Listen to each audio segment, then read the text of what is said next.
First time I did this series on the steps a couple of years ago, and when we got to step 6, it went from 55 to 60 people, like we've been having on step 1 through 5, down to about 40, 45 people. And I thought I finally made everybody mad, and everybody hates me, and nobody is going to come back. I'm not getting my point across, and people are they're just worn out with me. And Tony and I have been talking about this, and the same thing has happened this time. You know, the crowd's a lot thinner, and what the problem is probably is that step 6 and 7 and 8 are the most difficult and complex steps in the 12-step program of Alcoholics Anonymous. And they are that primarily because they look so easy. And they really aren't. So people have a tendency, and I include myself in this because I certainly had the same attitude. I looked at 6, 7, and 8 and said, yep, I've done them. You know, just like that. I didn't know that it required any work for me. People typically, myself included, said, teach me the mechanics of the program, and I'll let the rest of it take care of itself. You know, until I finally got into step 6, 7, and 8, I wasn't able to put into action these things that I had learned about the disease and what to do about it, and how to live my life one day at a time. I want to start reading tonight in the 12 and 12 on page 63.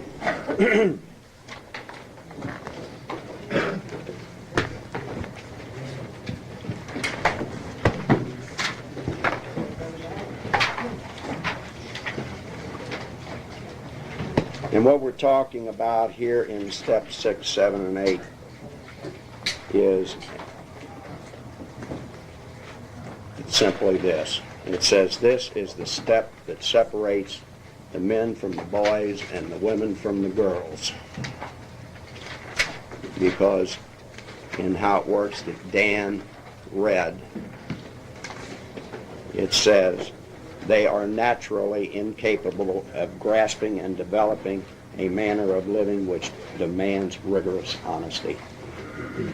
Now I've got to take a look at myself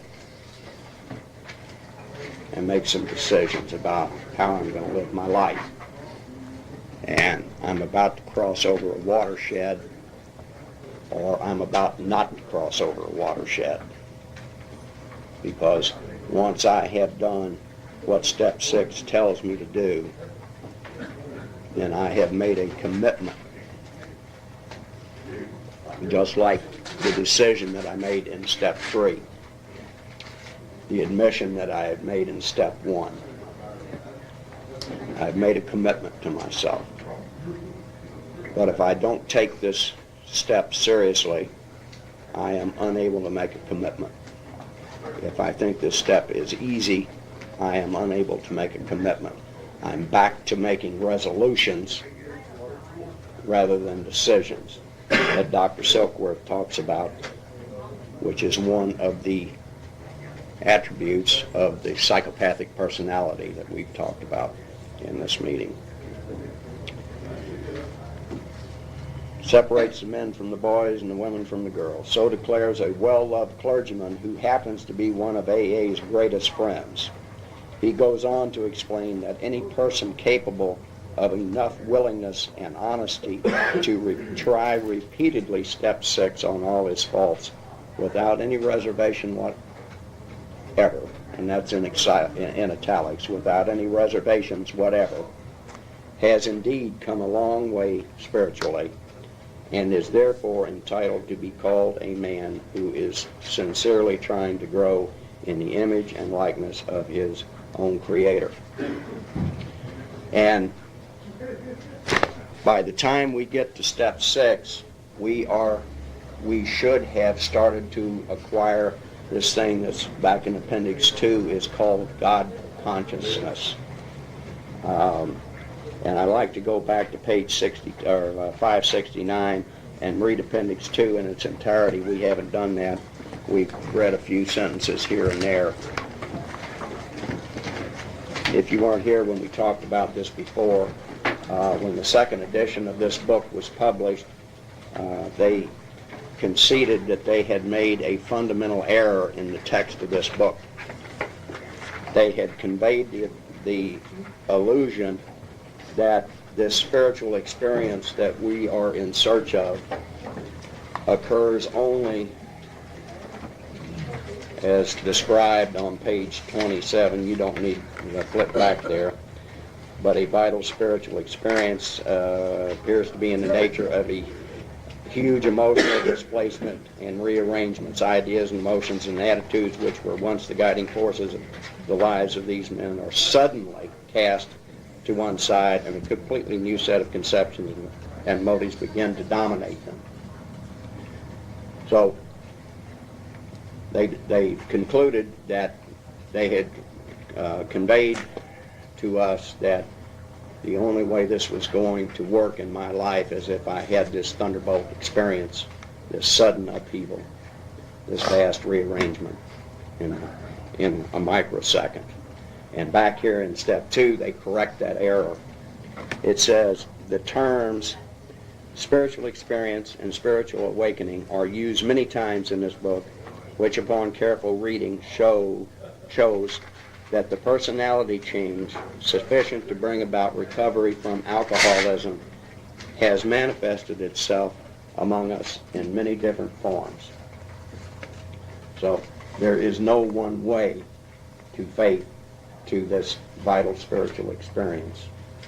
We all do these things in this instruction book and arrive at the same destination and arrive with our own conceptions that work for us. This personality change sufficient to bring about recovery from alcoholism, and I like to add one day at a time. Yet it is true that our first printing gave many readers the impression that these personality changes or religious experiences must be in the nature of sudden and spectacular upheavals. Happily for everyone, this conclusion is erroneous. In the first few chapters, a number of sudden revolutionary changes are described. Though it was not our intention to create such an impression, many alcoholics had nevertheless concluded that in order to recover, they must acquire an immediate and overwhelming God consciousness, followed at once by a vast change in feeling and outlook. Among our rapidly growing membership of thousands of alcoholics, such transformations, though frequent, are by no means the rule. Most of our experiences are what the psychologist William James calls the educational variety, because they develop slowly over a period of time. Quite often, friends of the newcomer are aware of the difference long before he is himself. He finally realizes that he has undergone a profound alteration in his reaction to life, that such a change could hardly have been brought about by himself alone. What often takes place in a few months could seldom have been accomplished by years of self-discipline. With few exceptions, our members find that they have tapped an unsuspected inner resource which they presently identify with their own conception of a power greater than themselves. Most of us think this awareness of a power greater than ourselves is the essence of spiritual experience. Our more religious members call it God consciousness. Most emphatically, we wish to say that any alcoholic capable of honestly facing his problems in the light of our experience can recover, provided he does not close his mind to all spiritual concepts. He can only be defeated by an attitude of intolerance or belligerent denial. We find that no one need have difficulty with the spirituality of the program. Willingness, honesty, and open-mindedness are the essentials of recovery, but these are indispensable. There's a principle which is a bar against all information, which is proof against all arguments, and which cannot fail to keep a man in everlasting ignorance. That principle is contempt prior to investigation. So what Appendix 2 is telling us is simply this, that if we will follow the mechanical aspects of the program, that these things will happen in our lives, these blocks in our lives, these obsessions in our lives, these compulsions in our lives, will be removed from us. Our attitudes will change. Attitudes about myself, about other people, and about God, without any effort on myself other than a willingness to get off my ass and go to work. Whether I like it, whether I understand it, whether I believe it, none of it makes any difference. But except what am I willing to do? And then these things will happen. You know, I talked about 8-9 weeks ago about metaphysical theology, being that matters of faith can be proved. You know, faith being a strong belief in something unseen. But matters of faith can be proved if you would but open your eyes to the evidence.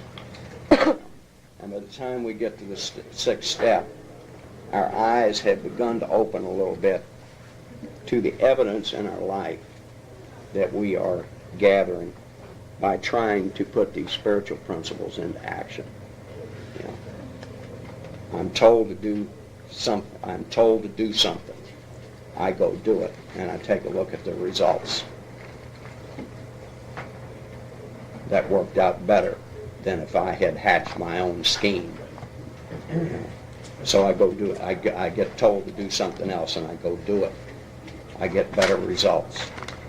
You know, I may not like the results I'm getting, but somewhere deep down within me, I can see that ultimately those results will be to my benefit,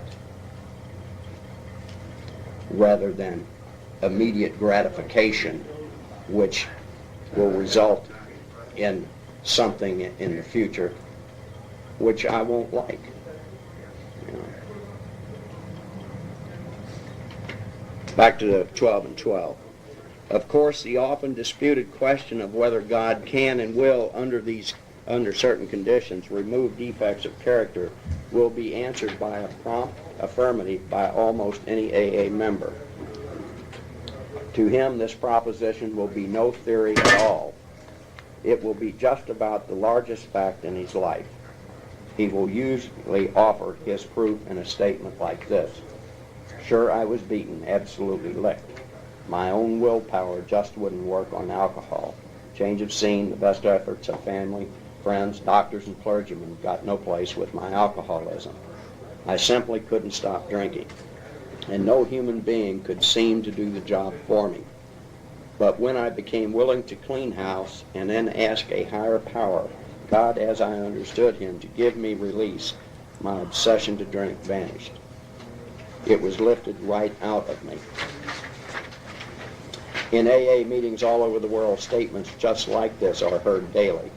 It is plain for everybody to see that each sober AA member has been granted a release from this very obstinate and potentially fatal obsession. So in a very complete and literal way, all AAs have become entirely ready to have God remove the mania for alcohol from their lives. And God has proceeded to do exactly that. So if I come in here and I say, God, please help me. I don't want to drink today. You know, help me do whatever it's necessary to do in order for me to stay sober. And I stay sober. I think, well, that's pretty neat.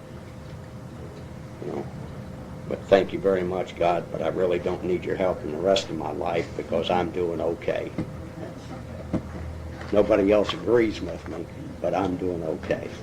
You know? So what it's saying here is, if God will remove my obsession for alcohol, he will remove the other things that are blocking me in life from getting what I want, getting to or becoming what I can be. Having been granted a perfect release from alcoholism, why then shouldn't we be able to achieve by the same means a perfect release from every other difficulty or defect? This is a riddle of our existence, the full answer to which may be only in the mind of God. Nevertheless, at least a part of the answer to it is apparent to us. When men and women pour so much alcohol into themselves that they destroy their lives, they commit a most unnatural act. Defying their instinctive desire for self-preservation, they seem bent upon self-destruction. They work against their own deepest instincts. As they are humbled by the terrific beating administered by alcohol, the grace of God can enter them and expel their obsession. Here their powerful instinct to live can cooperate fully with their Creator's desire to give them new life, for nature and God alike abhor suicide. So, this disease that I have, this mental and physical disease that I have, and spiritual disease, was causing me to act against my natural instincts. I absolutely had no intentions of blowing my brains out with a pistol. Even though I thought about it a lot and experimented a little bit, I had no intentions of doing that. And I finally concluded, why waste a good slug? I'm drinking myself to death. So, even though I didn't want to commit suicide, and I admitted that I was committed to committing suicide, I didn't care. My natural instinct for self-preservation was completely overridden by the disease. But most of our other difficulties don't fall under such a category at all. Every normal person wants, for example, to eat, to reproduce, to be somebody in the society of his fellows. And he wishes to be reasonably safe and secure as he tries to attain these things. Indeed, God made him that way.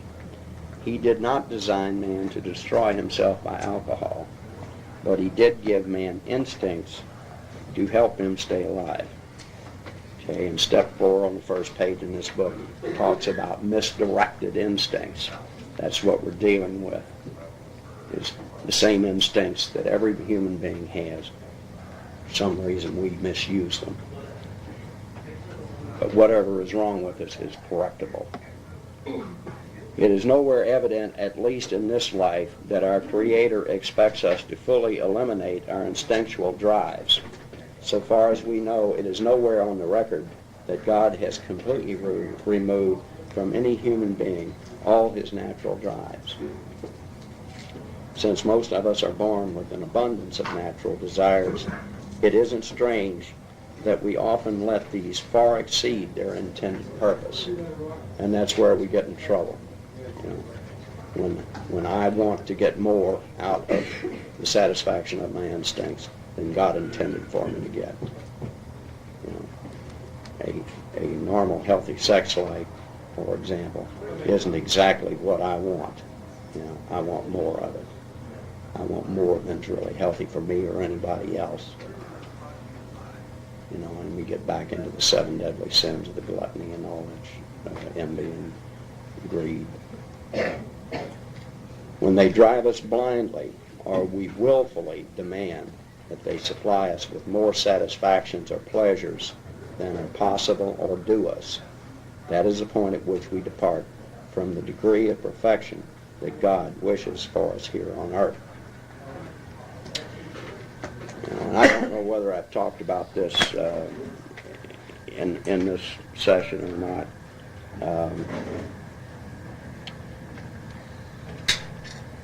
This willful demand that my instincts be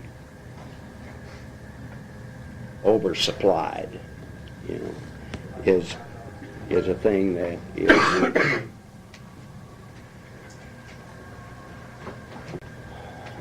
based on a lack of gratitude for what the facts are. You know, I don't want to look at what I need to live. I want to look at what I want to live. You know, And when I start doing that, nothing is satisfactory because I'm focusing on my wants and not my needs. And in order for me to start getting well, and to continue to keep getting well, I had to keep in focus exactly what my needs are. And the more basic that I can keep them, the more gratitude that I can keep in my life, the more humility I can keep in my life, and concomitantly, the more gratitude that I can keep in my life. And I discovered that the basics of life were so simple that I completely ignored them. I discovered what worked for me was a recognition of the only three things that I need to survive 24 hours. And it's air, and it's water, and it's a place to stand on this planet. That's all I need to survive for 24 hours. And they're all free. I don't need clothes, I don't need cars, I don't need relationships, I don't need a house, I don't need a place to live. I don't need anything to survive today except air, water, and a place to stand.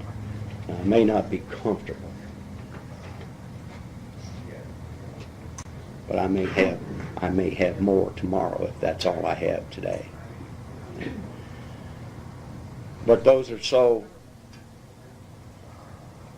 since they're free, since God gives them to me without any thought on my own, I just take them for granted and have no gratitude for them.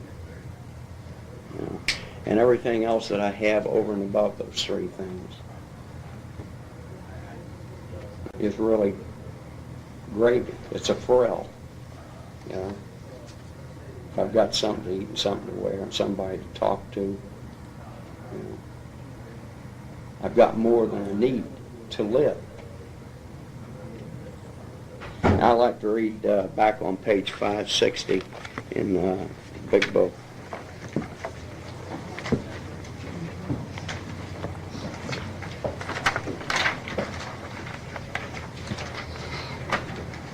The third complete paragraph there on page 560. It says, we are taught to differentiate. Differentiate means to tell the difference between our wants, which are never satisfied, and our needs, which are always provided for.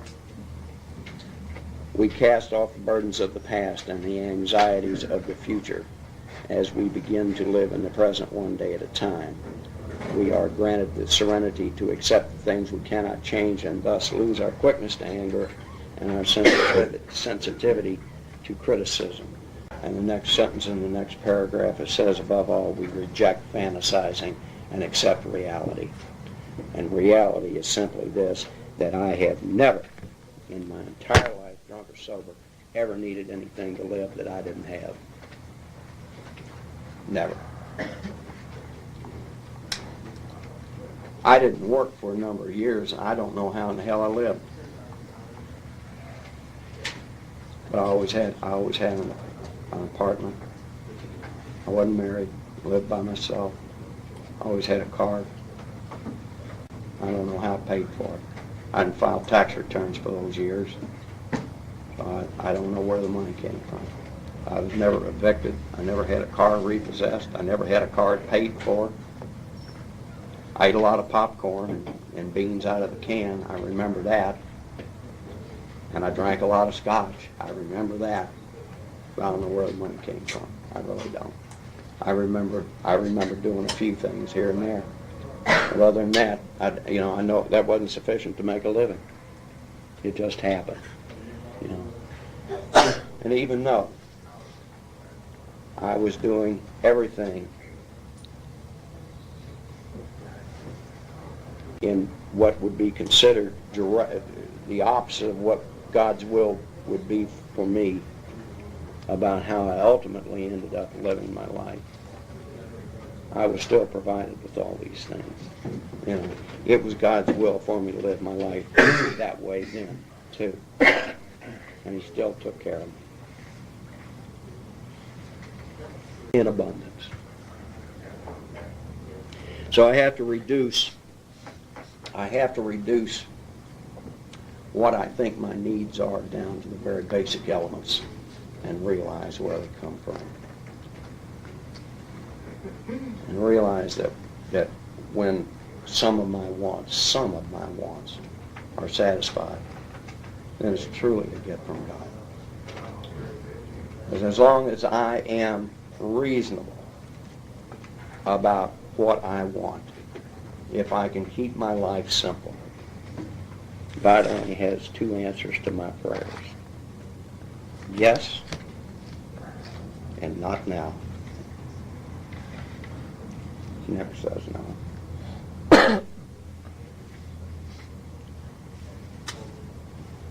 As long as I am reasonable and keep my life simple. And I'm willing to work. Nothing falls out of the sky for free. I've got to do something. But it'll happen. It says that that's the point at which we depart from the degree of perfection that God wishes for us here on earth. That is the measure of our character defects, or if you wish, of our sins. So these sins or our character defects are really our demands that our instincts provide us with something that is not intended. It is a lack of recognition of that our needs are being provided for, and unreasonable wants and sloth. If we ask, God will certainly forgive our derelictions, but in no case does he render us white as snow and keep us that way without our cooperation. Yeah, white as snow. I remember on Fred Sanford, Gorilla, or whatever her name was, said that her sister Elizabeth was as white as snow, and Fred Sanford said, yeah, but who was doing the driving? I went over this group anyway.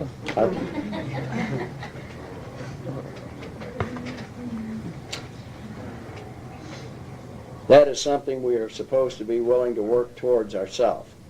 He asks only that we try as best we know how to make progress in the building of character. So step 6, we're entirely ready to have character remove all these defects. We're entirely ready to have God remove all these defects of character, is AA's way of stating the best possible attitude one can take in order to make a beginning on this lifetime job. It does not mean that we expect all our character defects to be lifted out of us as the drive to drink was. A few of them may be, but with most of them, we shall be content with patient improvement. The key words, entirely ready, underline the fact that we want to aim at the very best we know or can learn. How many of us have this degree of readiness? In an absolute sense, practically nobody has it. The best we can do with all the honesty that we can summon is to try to have it. And the word try is in italics. And I don't care what step I'm on in the program, all it ever asks me to do is try. It doesn't ask me to accomplish anything. It just says, please try and see what happens. Even then, the best of us will discover to our dismay that there is always a sticking point at which we say, no, I can't give this up yet. And we shall often tread on even more dangerous ground when we cry, this I will never give up. Such is the power of our instincts to overreach themselves. No matter how far we have progressed, desires will always be found which oppose the grace of God. Some who feel they have done well may dispute this, so let's try to think it through a little further. Practically everybody wishes to be rid of his most glaring and destructive handicaps. No one wants to be so proud that he is scorned as a braggart, nor so greedy that he is labeled a thief. No one wants to be angry enough to murder, lustful enough to rape, gluttonous enough to ruin his health. No one wants to be agonized by the chronic pain of envy or to be paralyzed by sloth. Of course, most human beings don't suffer these defects at these rock bottom levels. We who have escaped these extremes are apt to congratulate ourselves. Yet can we? After all, hasn't it been self-interest, pure and simple, that has enabled most of us to escape? Not much spiritual effort is involved in avoiding excesses which will bring us punishment anyway. That's the only reason I didn't kill at least 10 people in my life. I didn't want to go to the penitentiary. But when we face up to the less violent aspects of these very same defects, then where do we stand? But when we face up to the less violent aspects of these very same defects, then where do we stand? You know? What we must recognize now is that we exult in some of our defects. We really love them. Who, for example, doesn't like to feel just a little superior to the next fellow, or even quite a lot superior? Isn't it true that we like to let greed masquerade as ambition? To think of liking lust seems impossible, but how many men and women speak love with their lips and believe what they say so that they can hide lust in a dark corner of their minds? And even while staying within conventional bounds, many people have to admit that their imaginary sex excursions are apt to be all dressed up as dreams of romance. And we talked about the trouble that sexual fantasies cause us. Self-righteous anger also can be very enjoyable. In a perverse way, we can actually take satisfaction from the fact that many people annoy us. It brings us a comfortable feeling of superiority. Gossip barbed with our anger, a polite form of murder by character assassination, has its satisfactions for us too. Here we are not trying to help those we criticize, we are trying to proclaim our own righteousness. When gluttony is less ruinous, we have a milder word for that too. We call it taking our comfort. We live in a world riddled with envy. To a greater or less degree, everybody is infected with it. From this defect, we must surely get a warped yet definite satisfaction. Else why would we consume such great amounts of time wishing for what we have not rather than working for it, or angrily looking for attributes we shall never have, instead of adjusting to the fact and accepting it? And how often have we worked hard with no better motive than to be secure and slothful later on? Only we call that retiring.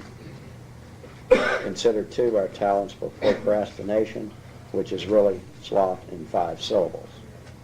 Nearly anyone could submit a good list of such defects as these, and a few of us would seriously think of giving them up, at least until they cause us excessive misery.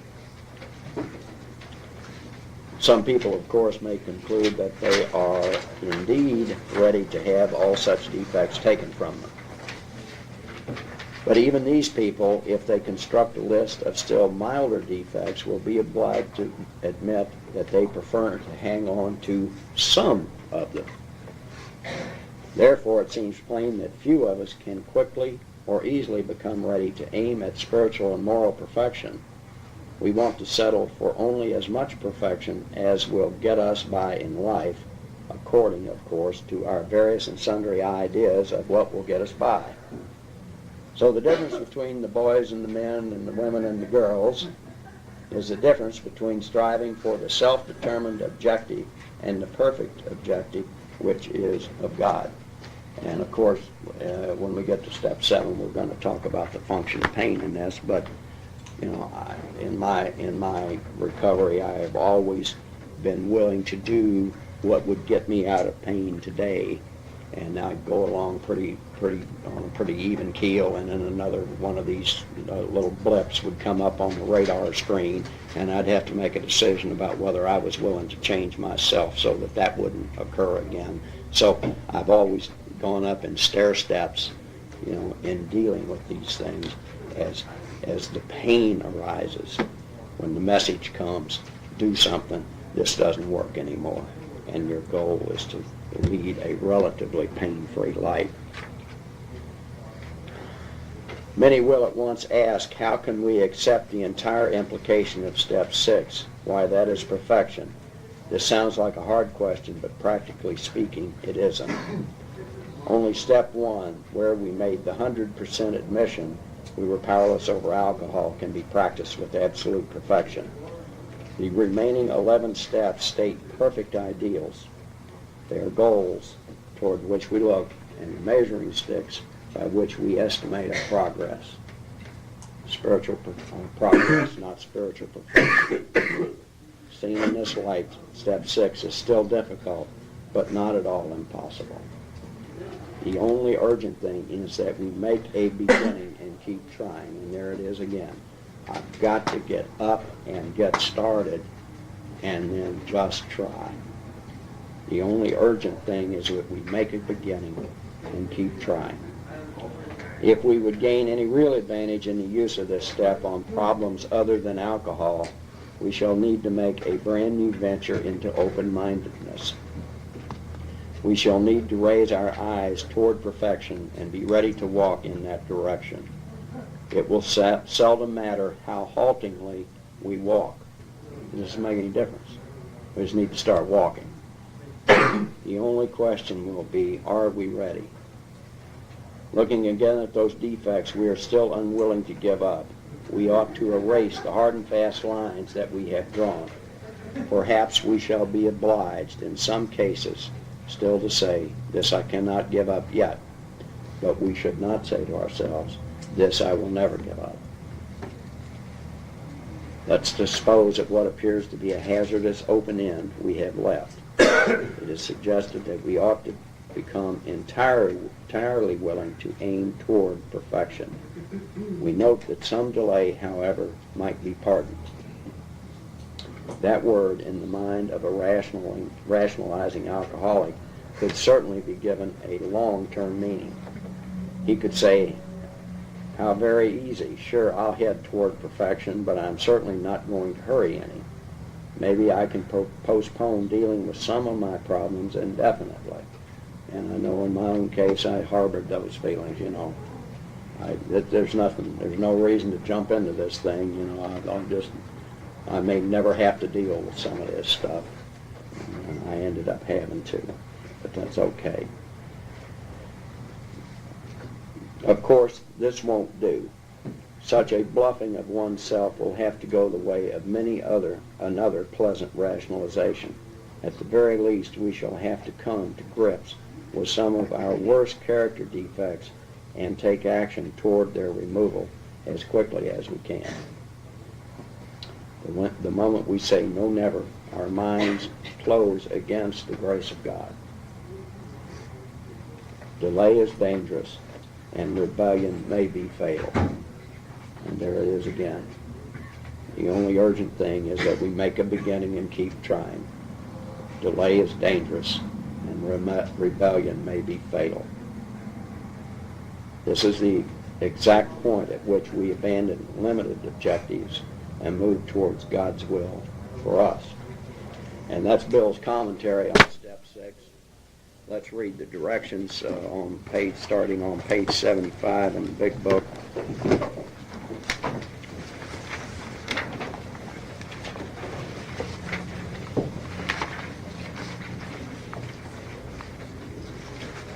When I was taking this step, I followed the directions not at all, and sponsoring other people, I have found it is the most difficult thing in the world to get them to follow these directions. We just finished our 5th step. And in the last paragraph on page 75, it says, returning home, we find a place where we can be quiet for an hour, carefully reviewing what we have done. I used to sponsor a guy that traveled, and he lived in California, but he came through St. Louis several times a year, and we kind of conducted a long-term relationship, or a long-distance relationship. But he came through St. Louis, and he gave me his fifth step, and we did it in a motel, and we read these directions. And I said, please follow them. I said, I'm going up to the office, and I'm going to have a cup of coffee, and I may be there when you get through, if you want to talk some more. He said, okay. And I stopped and got a pack of cigarettes or got gas or something, and he beat me back up to the office. It says, returning home, we find a place where we can be quiet for an hour and carefully reviewing what we have done. We thank God from the bottom of our heart that we know him better. The beginning of this God consciousness. Taking this book down from our shelf, we turn to the page which contains the 12 steps. Carefully reading the first 5 proposals, we ask if we have omitted anything, for we are building an arch through which we shall walk a free man at last, also a free woman. Is our work solid so far? Are the stones properly in place? Have we skimped on the cement put into the foundation? Have we tried to make mortar without sand? And the principles in the first 5 steps that I need to be looking at. Step 1 is honesty. Step 2 is hope. Step 3 is faith. Step 4 is courage.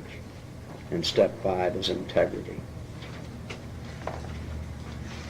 Have I fooled myself once again by saying I have completed these steps? Or is there something I need to go back and do? Do I need to put the sand in the mortar in order to make this thing work? If we can answer to our satisfaction, we then look at step 6. We have emphasized willingness as being indispensable. Are we now ready to let God remove from us all the things which we have admitted are objectionable? Can he now take them all, every one?